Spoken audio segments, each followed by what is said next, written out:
Chapter 10 vector algebra exercise 10.1 का में vector पढ़ने से पहले हम सबसे पहले पढ़ेंगे फिजिकल क्वांटिटी क्या होती है। देखो, फिजिकल क्वांटिटीज दो टाइप की होती है, एक होती है स्केलर और एक होती है वेक्टर। ठीक है, एक होती है स्केलर और एक होती है वेक्टर।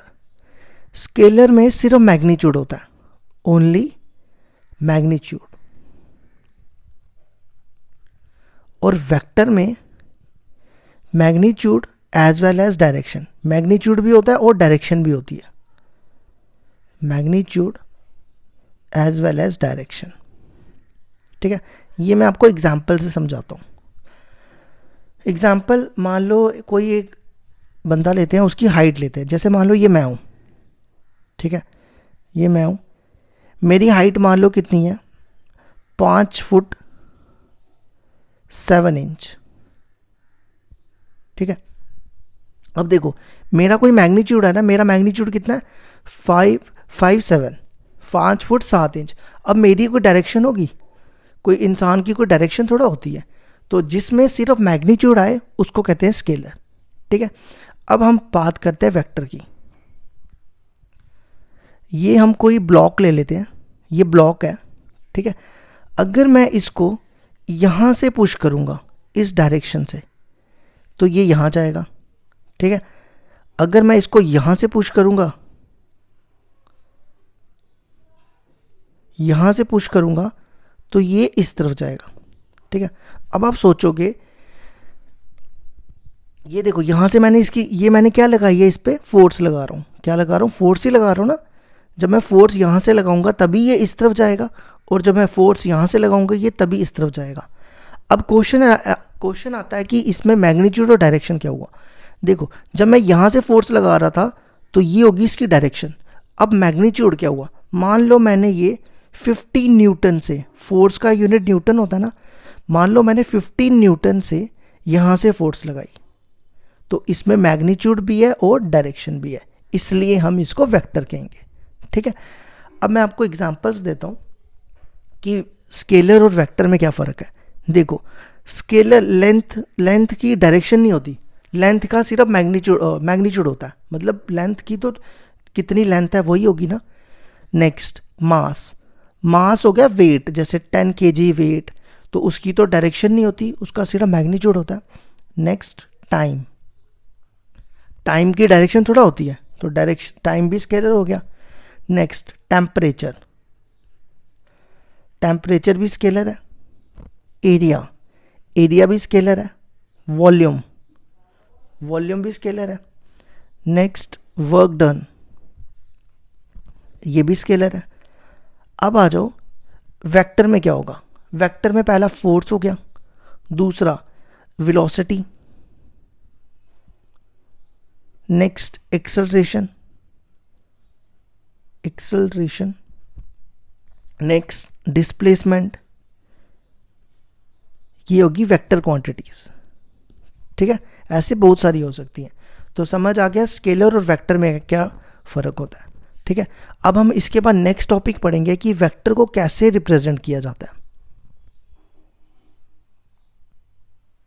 इसके बाद नेक्स्ट टॉपिक आता है रिप्रेजेंटेशन ऑफ वेक्टर्स। वेक्टर की रिप्रेजेंटेशन क्या होगी।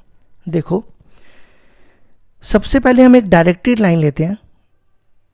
ये एक डायरेक्टेड लाइन है। कौन सी लाइन है? Directed line. या ये इस डायरेक्शन में भी हो सकती है, ये इस डायरेक्शन में भी डायरेक्टेड लाइन, इसको क्या कहते हैं? Directed line. बेसिकली वेक्टर जो होता है ना, वेक्टर खुद भी एक डायरेक्टेड लाइन है। वेक्टर का मतलब ही लाइन होता है, डायरेक्टेड लाइन। ये डायरेक्टेड लाइन इस डायरेक्शन में भी हो सकती है और इस डायरेक्शन में भी हो सकती है।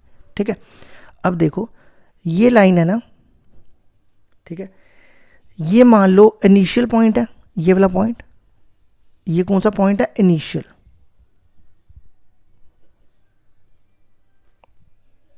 नेक्स्ट टॉपिक आता है हमारा रिप्रेजेंटेशन ऑफ वेक्टर्स।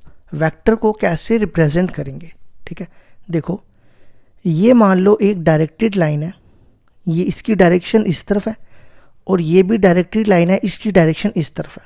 ठीक है, इस लाइन को क्या बोलते हैं? Directed line. वेक्टर बेसिकली एक डायरेक्टेड लाइन ही होता है, वेक्टर का मतलब ही लाइन है, डायरेक्टेड लाइन, जिसका हमें कोई मैग्नीट्यूड और डायरेक्शन होगा। देखो इसका कुछ मैग्नीट्यूड होगा और इसकी डायरेक्शन भी है, इसलिए इसको वेक्टर कहेंगे। ठीक है, अब रिप्रेजेंट कैसे करेंगे? ये मान लो हमारे पास एक लाइन है, इस पॉइंट को क्या बोलते हैं हम? Initial point. कौन सा पॉइंट? Initial point. और इस पॉइंट को बोलते हैं टर्मिनल पॉइंट। टर्मिनल पॉइंट, ठीक है। ये पॉइंट होता है ए और ये पॉइंट होता है बी। मान लो ये ए मान लिया और ये बी मान लिया, तो वेक्टर को रिप्रेजेंट करेंगे ऐसे, देखो ए बी वेक्टर। ठीक है, कैसे रिप्रेजेंट करेंगे? A B vector. ठीक है, मान लो ये कोई लाइन है, इसको हम ऐसे भी रिप्रेजेंट करते हैं। ये मान लो ए वेक्टर है, ये जो लाइन है ये क्या है? ए वेक्टर। तो और इसको रिप्रेजेंट कैसे करते हैं? ए वेक्टर से भी रिप्रेजेंट करते हैं। ठीक है, ये होगी रिप्रेजेंटेशन। अब हम नेक्स्ट इसमें पढ़ेंगे, इसी में मैग्नीट्यूड ऑफ ए वेक्टर क्या होता है। मैग्नीट्यूड ऑफ ए वेक्टर, ये तो हमने पढ़ लिया ना कि ये इस तरफ जा रहा है तो ये इसकी डायरेक्शन होगी। अब इसका मैग्नीट्यूड क्या होगा? मैग्नीट्यूड का मतलब हो गया कि मतलब इसकी लेंथ कितनी है। मान लो इसकी लेंथ है 2, तो इसका मैग्नीट्यूड हो जाएगा 2। तो डेफिनेशन क्या बनेगी? मैग्नीट्यूड ऑफ ए वेक्टर क्या हो गया? Length of the directed line. Directed line की जितनी लेंथ होगी वो उसका मैग्नीट्यूड हो जाएगा, length of the directed line. ठीक है, अब इसको डिनोट कैसे किया जाता है? देखो, इट इज डिनोटेड बाय, ये ए बी है ना, आपने क्या करना है, ये लिखना है ऐसे और इसके यहाँ पे साइड पे मॉडुलस डाल देना है। क्या डाल देना? मॉडुलस। तो इसको हम बोलेंगे मैग्नीट्यूड ऑफ ए पी। ठीक है, और इसको हम ऐसे भी डिनोट करते हैं, अगर ये ए वेक्टर है तो हम इसको ऐसे भी डिनोट कर सकते हैं, मैग्नीट्यूड ऑफ ए वेक्टर। तो ये हो गया हमारा रिप्रेजेंटेशन ऑफ वेक्टर। इसके बाद नेक्स्ट टॉपिक हम पढ़ेंगे पोजीशन वेक्टर।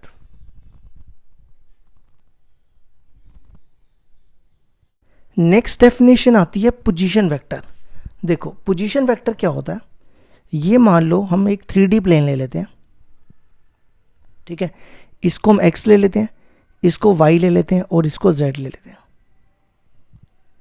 ठीक है, और इस पॉइंट को O ले लेते हैं। ठीक है, एक चीज़ हमेशा याद रखना, पोजीशन वेक्टर का जो पॉइंट होगा ना वो O से, ओरिजिन से स्टार्ट होगा। मतलब जो इसका इनिशियल पॉइंट होगा ना, इनिशियल पॉइंट, वो ओरिजिन होगा पोजीशन वेक्टर का। पोजीशन वेक्टर का इनिशियल पॉइंट क्या होगा? ओरिजिन। तो ये यहाँ पे मैं एक पॉइंट ले लेता हूँ PXYZ, ये बन गया हमारा पोजीशन वेक्टर OP। क्या मतलब हुआ इसका? देखो यहाँ पे पोजीशन वेक्टर क्या लिखना हमने? Position vector of A point P।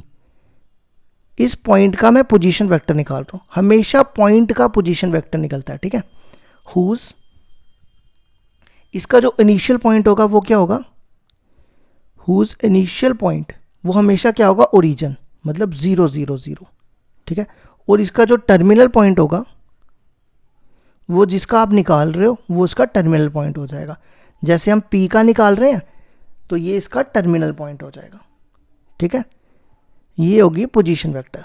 ठीक है, अब ये तो हो गया पोजीशन वेक्टर, तो आपको समझ आ गया पोजीशन वेक्टर होता है जिसका इनिशियल पॉइंट ओरिजिन हो और जिस पॉइंट का निकाल रहे हैं वो उसका टर्मिनल पॉइंट हो। ठीक है, अब इसकी रिप्रेजेंट कैसे करते हैं? देखो पोजीशन वेक्टर को कैसे रिप्रेजेंट करते हैं, ये बन जाएगा OP वेक्टर, ये आ गई इसकी रिप्रेजेंटेशन। ठीक है, इसको अगर मैं इस वेक्टर को R मान लूँ तो हम इसको ये भी लिख सकते हैं R वेक्टर। ये इसकी क्या है? रिप्रेजेंटेशन। ये आ गई इसकी रिप्रेजेंटेशन। ठीक है, नेक्स्ट अब हम पोजीशन वेक्टर का मैग्नीट्यूड कैसे निकालेंगे? देखो मैग्नीट्यूड किसका? पोजीशन वेक्टर का। ठीक है, मैग्नीट्यूड क्या हो जाएगा इसका? आपने OP वेक्टर लिखना है और यहाँ पे लिख देना है मॉडुलस। इसी तरह अगर R वेक्टर है तो उस पर भी आपने लिख देना है मॉडुलस। ठीक है, और इसका पोजीशन वेक्टर हमेशा याद रखना वो होता है √x² + y² + z²। ठीक है, ये हो गया हमारा पोजीशन वेक्टर।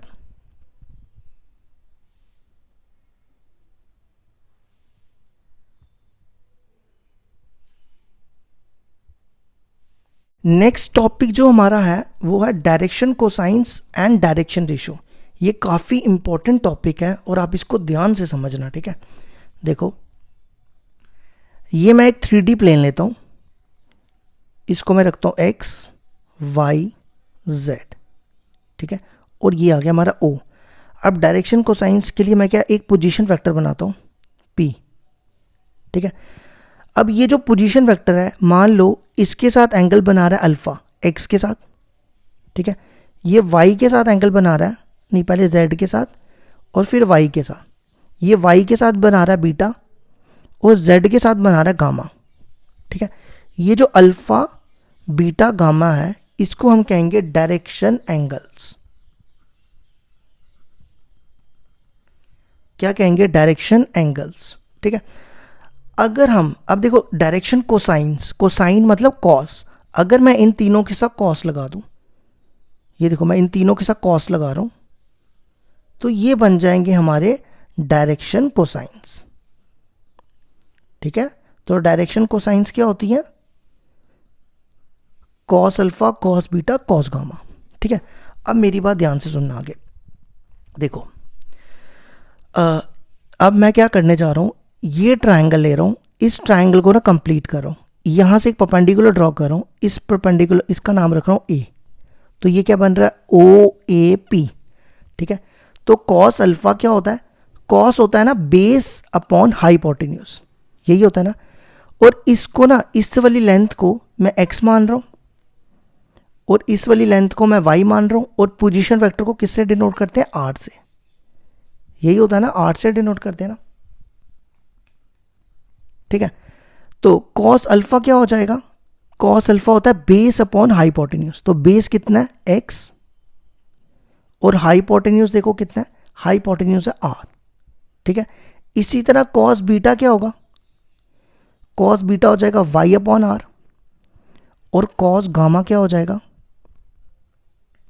कॉस गामा हो जाएगा z अपॉन आर, ठीक है। यहां तक समझ आ गई? मान लो इस नोटेशन को मैं l मान लेता हूं और इसको m मान लेता हूं और इसको n मान लेता हूं, ठीक है। ये होगी हमारी डायरेक्शन कोसाइंस। तो डायरेक्शन कोसाइंस क्या होती है? l equal to cos alpha, m equal to cos beta और n equal to cos gamma. आपने ये चीज़ें याद रखनी है, ठीक है। l cos alpha, m cos beta और n cos gamma.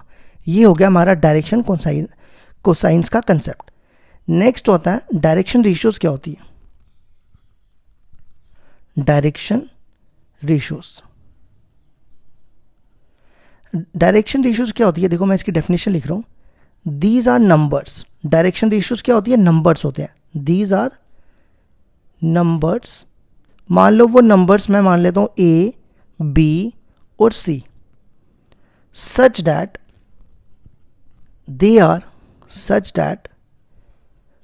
are proportional, such that they are proportional to, किसके प्रोपोर्शनल होते हैं? डायरेक्शन कोसाइंस के। डायरेक्शन कोसाइंस, और डायरेक्शन कोसाइंस हमने क्या मानी है? L, M और N, ठीक है। तो डायरेक्शन रेशियोज क्या होगी? ABC डायरेक्शन रेशियो है और ये प्रोपोर्शनल होते हैं डायरेक्शन कोसाइंस के। देखो क्या मतलब हो गया इसका? मतलब that is A upon L, A upon L equal to B upon M equal to C upon N, ठीक है।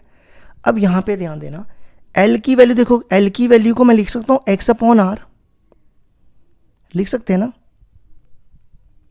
तो X क्या हो जाएगा? X हो जाएगा यहां से LR, यही होगा ना, ये इधर चला गया। इसी तरह Y क्या होगा? Y हो जाएगा MR और Z हो जाएगा NR, ठीक है।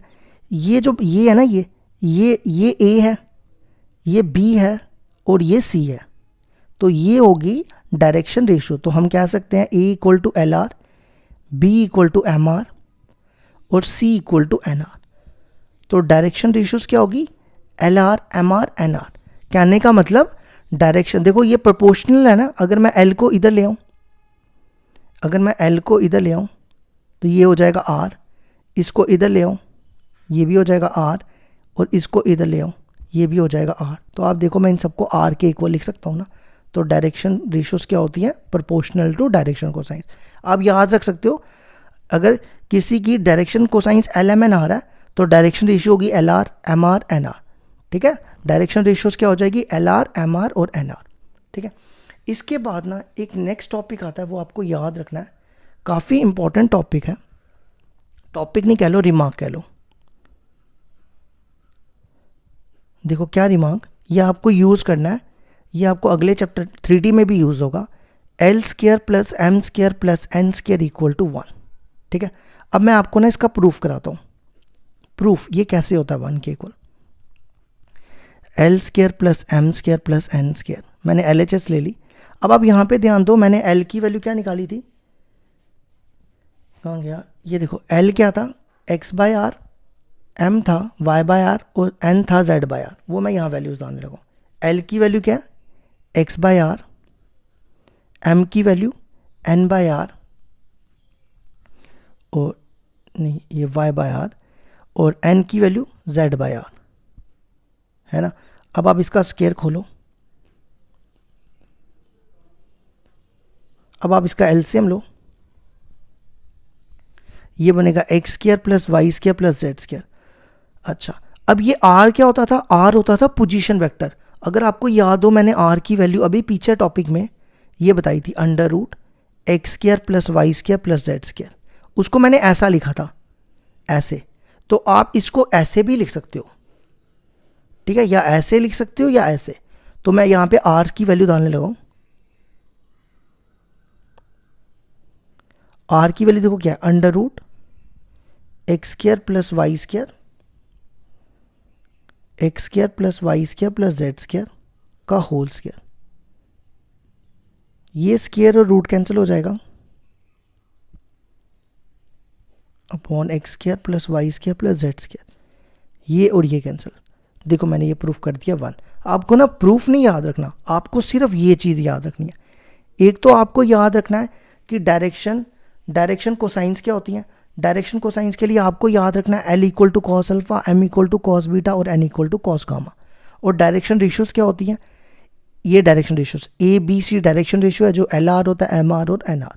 और एक फॉर्मूला आपको ये याद रखना है बस। इसके अलावा आपको ज़्यादा डीप में जाने की ज़रूरत नहीं है, ठीक है। तो अब इसके बाद हमारा नेक्स्ट टॉपिक आएगा टाइप्स ऑफ वेक्टर। बस वो लास्ट टॉपिक है इस एक्सरसाइज का, फिर हम एक्सरसाइज 10.1 शुरू करेंगे। नेक्स्ट आता है types of vector. Types of vector में सबसे पहला वेक्टर है जीरो वेक्टर। जीरो वेक्टर का दूसरा नाम होता है नल वेक्टर। देखो, जीरो वेक्टर होता है जिसका मैग्नीट्यूड जीरो। क्या हो? मैग्नीट्यूड जीरो, ठीक है। मैग्नीट्यूड जीरो मतलब, देखो डेफिनेशन से समझाता हूं। इसकी डेफिनेशन होती है a vector whose initial and terminal point, ध्यान से सुनो, जिसका initial and terminal point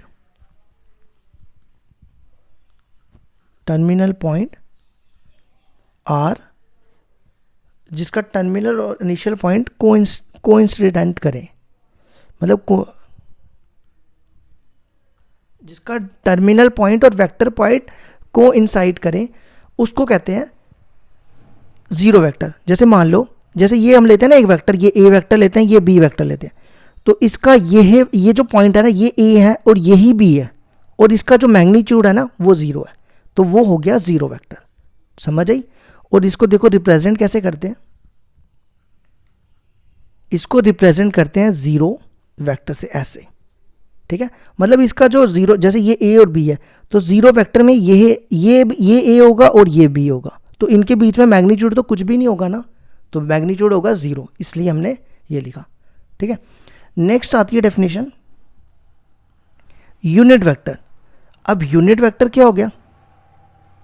unit vector हो गया जिसका मैग्नीट्यूड यूनिट हो, यूनिट मतलब 1 हो, जिसका मैग्नीट्यूड 1 यूनिट हो, ठीक है। जैसे मान लो ये आप हो, ठीक है, ये आपका घर है, आप नहीं हो, आपका घर है, आपका क्या घर है, और ये आप यहाँ से अपने स्कूल जा रहे हो, ठीक है, अपने स्कूल जा रहे हो, तो इसके बीच का डिस्टेंस 1 किलोमीटर है या 1 यूनिट है, कुछ भी कह सकते हो, मान लो 1 यूनिट है, तो वो हो गया यूनिट वेक्टर। देखो इसका मैग्नीट्यूड 1 है और इसकी डायरेक्शन भी है, तो इसलिए इसको यूनिट वेक्टर कहते हैं। और इसको डिनोट किया जाता है, इसको डिनोट करते हैं ए, ऐसे ए कैप से, ठीक है। नेक्स्ट डेफिनेशन आती है को इनिशियल वेक्टर। को इनिशियल वेक्टर होते हैं जिनका सेम इनिशियल पॉइंट हो। जैसे मान लो ये वेक्टर है एक, इसका ये इनिशियल पॉइंट है, इस वेक्टर को ए रख लेते हैं, और ये दूसरा वेक्टर है, इसका भी देखो यही सेम इनिशियल पॉइंट है ना। देखो दोनों वेक्टर्स का इनिशियल पॉइंट सेम है। जिन वेक्टर्स का इनिशियल पॉइंट सेम हो उसको को इनिशियल वेक्टर कहते हैं। वो 1 या 2 या 3 से ज़्यादा भी हो सकते हैं, ज़रूरी नहीं है कि 2 होंगे, ठीक है। नेक्स्ट आता है कोलिनियर वेक्टर। कोलिनियर वेक्टर होते हैं जो पैरेलल वेक्टर हो। क्या हो? Parallel vector. पैरेलल वेक्टर मतलब जैसे ये देखो, ये वेक्टर और ये वेक्टर, ये ए वेक्टर, ये बी वेक्टर। ज़रूरी नहीं है कि इनकी डायरेक्शन सेम हो, डायरेक्शन इनकी अपोजिट भी हो सकती है, ऐसे भी हो सकती है, लेकिन पैरेलल होने चाहिए। देखो दोनों पैरेलल है ना, चाहे उनकी डायरेक्शन इस तरफ हो या उस तरफ हो, उससे हमें कोई नहीं लेना देना, हमें बस देखना पैरेलल होने चाहिए, ठीक है। नेक्स्ट आता है इक्वल वेक्टर। इक्वल वेक्टर हो गया जिसकी डायरेक्शन और मैग्नीट्यूड दोनों सेम हो, same direction same magnitude, same direction and same magnitude. जैसे देखो ये वेक्टर है ए, इसकी डायरेक्शन 2 है, और डायरेक्शन 2 नहीं है, इसकी लेंथ 2 है, इसका मैग्नीट्यूड 2 है, और ये दूसरा वेक्टर है, इसका भी मैग्नीट्यूड 2 है।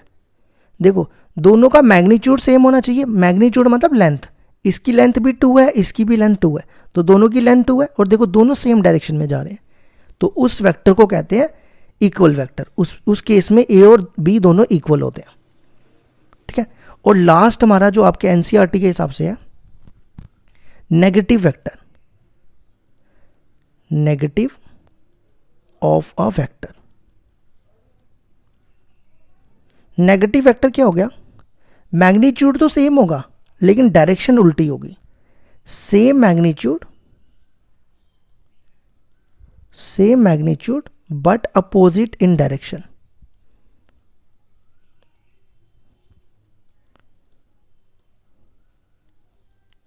ठीक है, जैसे मान लो ये वेक्टर है ए वेक्टर, ठीक है, और ये है इसका नेगेटिव, ये नेगेटिव माइनस ए इस तरफ ही होगा ना, ये ए वेक्टर और नेगेटिव वेक्टर हो गया इस तरफ, ठीक है।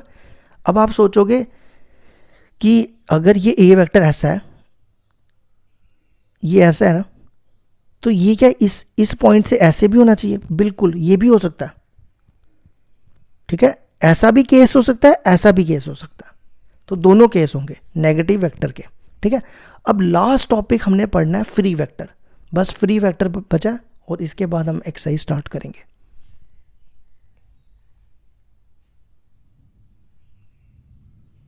नेक्स्ट डेफिनेशन है फ्री वेक्टर। देखो फ्री वेक्टर क्या होता है? Without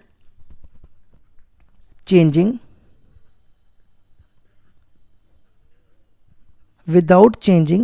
magnitude and direction, without changing magnitude and directions, vectors can be displaced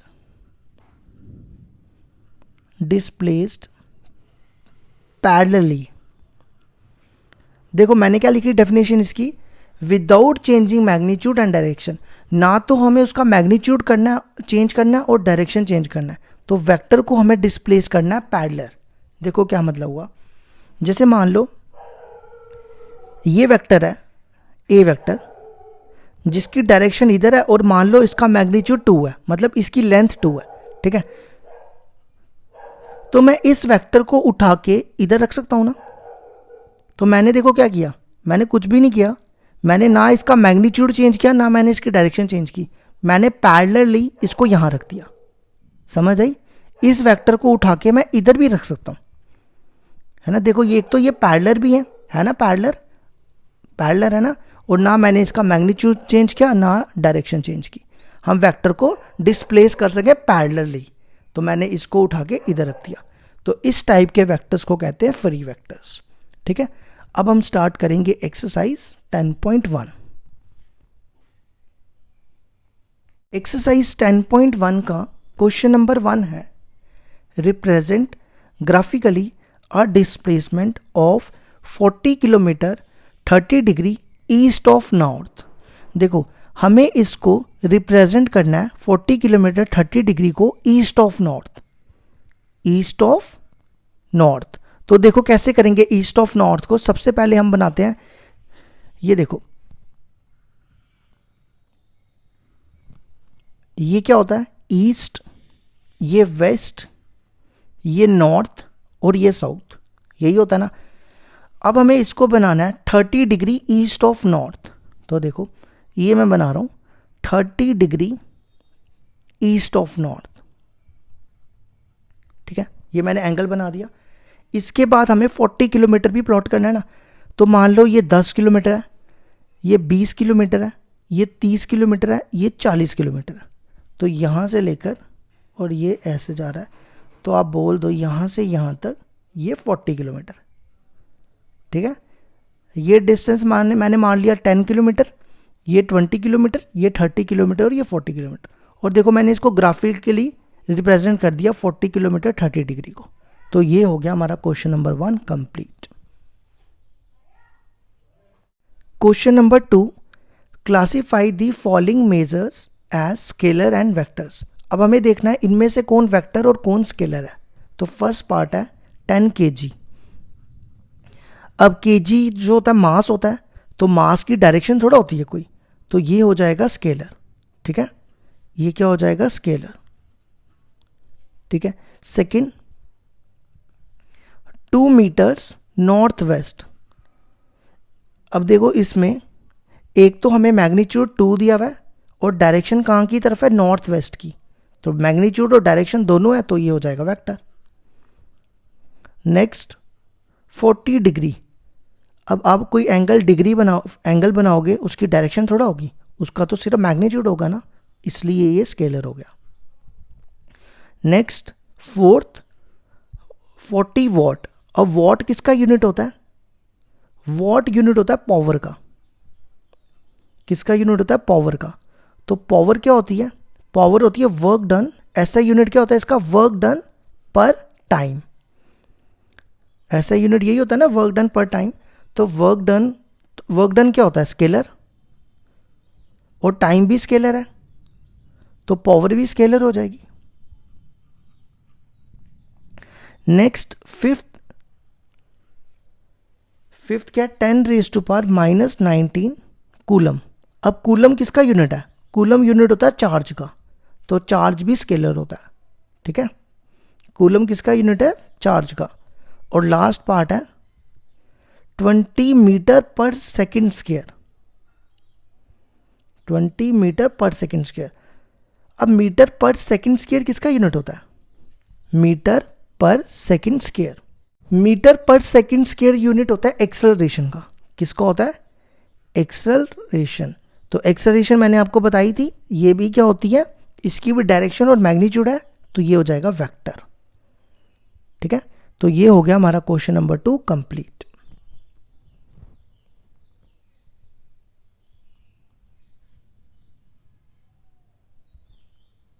question number 3 है, इसमें भी सेम क्वेश्चन नंबर 2 की तरह ही करना है।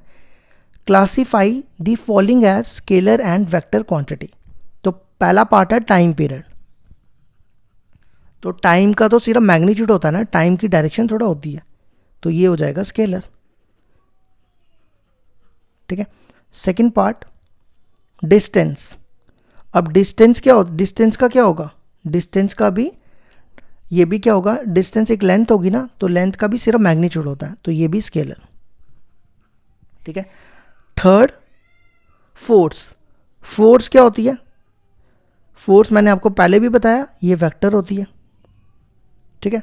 नेक्स्ट आ जाओ फोर्थ पार्ट वेलोसिटी। वेलोसिटी भी वेक्टर होती है, इसका भी मैग्नीट्यूड और डायरेक्शन होती है। और लास्ट वर्क डन तो मैंने आपको अभी पहले पार्ट में ही बताया, क्वेश्चन नंबर 2 में भी बताया, वर्क डन भी स्केलर होती है। तो ये हो गया हमारा क्वेश्चन नंबर 3 भी कंप्लीट।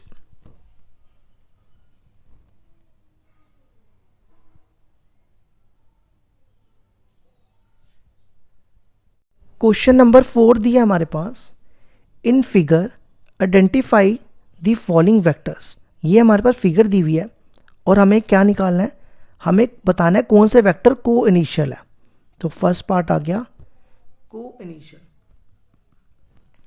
मैंने आपको क्या बताया था, को इनिशियल वो वेक्टर्स होते हैं जिनका सेम इनिशियल पॉइंट हो। ये देखो, ये दोनों वेक्टर को इनिशियल है क्योंकि इनका इनिशियल पॉइंट एक ही है, ठीक है। तो आप इस डायग्राम में चेक करो कि किसका एक ही इनिशियल पॉइंट है। देखो, अगर आप देखो ए इसका एक है और डी, देखो दोनों का सेम इनिशियल पॉइंट है और किसी का नहीं आपको दिखेगा।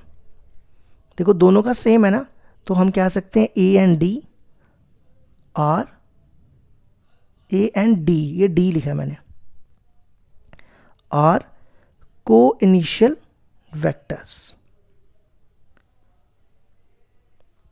ठीक है। सेकंड पार्ट में इसने पूछा इक्वल वेक्टर मैंने आपको बताया था जिनकी डायरेक्शन भी सेम हो और मैग्नीट्यूड भी सेम हो। जैसे ये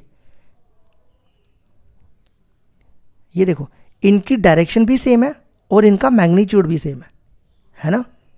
तो ऐसा कौन से वेक्टर है जिनकी डायरेक्शन भी सेम है और मैग्नीट्यूड भी सेम है, इसका तो अपोजिट डायरेक्शन है। ये देखो, इन दोनों की डायरेक्शन भी सेम है और इनकी लेंथ भी सेम होगी। अगर ये 2 है तो ये भी 2 होगा, है ना।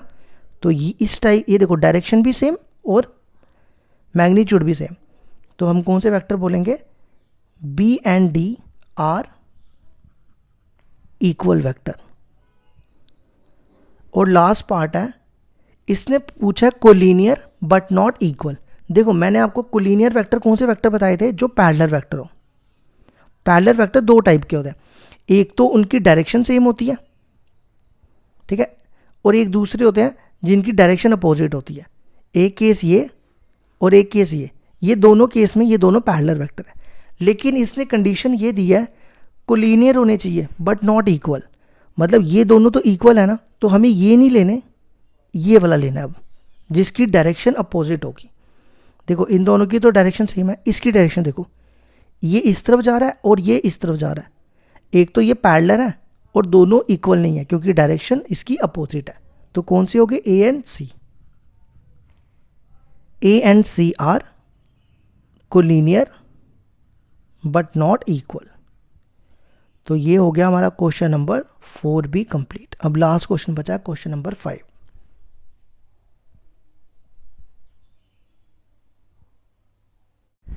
क्वेश्चन नंबर 5 है हमारे पास, answer the following as true और फॉल्स। तो पहला पार्ट है A and minus A are collinear. देखो ये वेक्टर मान लो ए है, ये ए वेक्टर है, ठीक है, और ये माइनस ए वेक्टर है, ये इस तरफ ही होगा ना। तो क्या ये कोलिनियर है? कोलिनियर का मतलब होता है कि वो वेक्टर्स पैरेलल होने चाहिए। कोलिनियर का मतलब होता है पैरेलल। क्या ये दोनों पैरेलल हैं? है ना पैरेलल, तो हम कहेंगे ट्रू, ठीक है।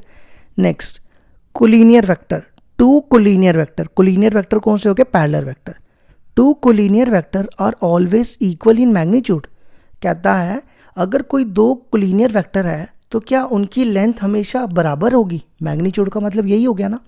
देखो ये मान लो ये एक वेक्टर है ए, ठीक है, इसकी लेंथ मान लो 2 है, और ये दूसरा वेक्टर है ये बी, इसकी लेंथ मान लो 3 है। अब पहली चीज़ ये नोट करो, क्या ये कोलिनियर है? बिल्कुल कोलिनियर है, क्योंकि ये दोनों पैरेलल है, ठीक है। अब इसने बोला दो collinear vector equal in magnitude होने चाहिए। देखो इसका मैग्नीट्यूड 2 है और इसका मैग्नीट्यूड 3 है, तो ये इक्वल थोड़ा हुए, तो हम कहेंगे फॉल्स, ठीक है। अब तीसरा पढ़ो, थर्ड कहता है अगर टू वेक्टर्स हैं जिनका सेम मैग्नीट्यूड है वो आर कोलिनियर, मतलब अगर दो वेक्टर हैं उसका सेम मैग्नीट्यूड है तो क्या वो कोलिनियर होंगे? कोलिनियर होने के लिए क्या कंडीशन होनी चाहिए? मैग्नीट्यूड नहीं सेम होना चाहिए, पैरेलल होना चाहिए। जैसे मान लो ये बनाता हूँ, ये ए वेक्टर लेता हूँ, ठीक है, ये मैंने 2 ले लिया, और ये दूसरा वेक्टर लेता हूँ मैं बी, ये भी मैंने मैग्नीट्यूड 2 ले लिया। क्या ए और बी कोलिनियर है? नहीं है ना, क्योंकि ये दोनों इनके मैग्नीट्यूड सेम है लेकिन पैरेलल नहीं है ये, तो इसलिए फॉल्स। तो कंडीशन क्या होनी चाहिए? दोनों का मैग्नीट्यूड सेम होना ज़रूरी नहीं है, दोनों पैरेलल होने चाहिए, ठीक है। अब नेक्स्ट, टू कोलिनियर वेक्टर्स, ये मान लो ये कोलिनियर वेक्टर ए और ये बी, ठीक है, ये मैंने दोनों वेक्टर्स बना लिए।